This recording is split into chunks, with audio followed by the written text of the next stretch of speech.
Je m'appelle Luc Sassel, j'ai 35 ans. Je suis éleveur laitier dans le département de l'Orne, en Normandie, sur une structure avec 350 vaches laitières et 250 hectares que je gère ensemble avec ma conjointe Amélie, une équipe d'une dizaine de salariés à temps plein, à temps partiel et apprentis. Je suis un grand passionné de génétique et c'est ce qui me motive, moi et également Amélie, à travailler au quotidien avec les vaches dans une équipe un peu plus importante de ce que l'on peut voir ailleurs. C'est pourtant quelque chose qui nous plaît beaucoup. On a plutôt fait le choix de peut-être automatiser un peu moins, mais de miser plus sur la main-d'œuvre. On a entré en salle de trade, une 2x14. Sur les 350 vaches, il y en a autour de 300 vaches à la traite. Au niveau de l'alimentation également, on n'est pas énormément automatisé. Mais notre capital à nous, c'est vraiment les hommes avec lesquels on travaille. Et donc, on essaye de s'organiser pour qu'ils s'y retrouvent dans notre organisation quotidienne et que nous s'y retrouvent aussi.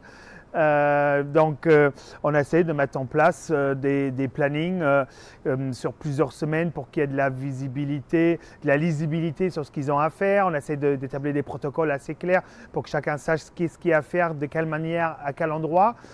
Et puis après, on essaye en tout cas de donner un cadre qui est plutôt sympa au travail. On porte un point d'honneur sur beaucoup d'attention sur la propreté de l'exploitation, le rangement, où chacun trouve toujours ce qu'il veut au bon moment.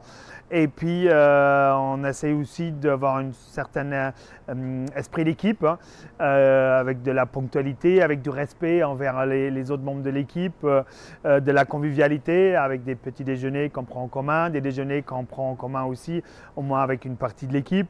On essaie d'organiser aussi des événements dans l'année, comme des repas conviviaux ou conviviaux entre toute l'équipe, quoi. Et puis après, on essaye de faire ce que les gens se sentent le plus possible chez soi ou à l'aise, qu'ils puissent s'identifier à ce que l'on fait. Et donc ça, on essaie de le faire en parlant plus d'équipe que de parler d'un côté les gérants, de l'autre côté les salariés. C'est important pour moi. On est tous dans le même bateau.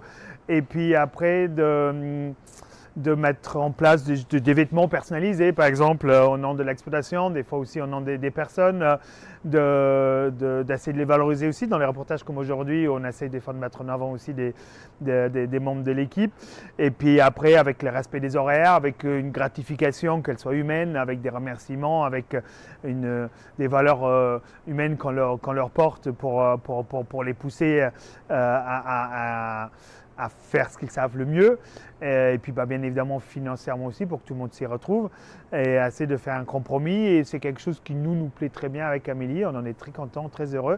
On a encore plein de choses à apprendre, on fait plein d'erreurs, il y a plein de choses qu'on fait mal aussi, mais on essaye au moins de s'améliorer, de faire quelque chose qui plaît.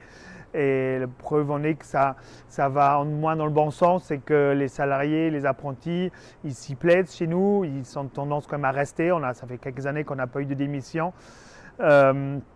Et puis, moi je suis très content, je travaille avec beaucoup d'empathie au quotidien avec mon équipe. Je trouve qu'on a un engagement exemplaire de leur côté, de leur part, et c'est quelque chose qui moi me fait très plaisir, me fait chaud au cœur aussi.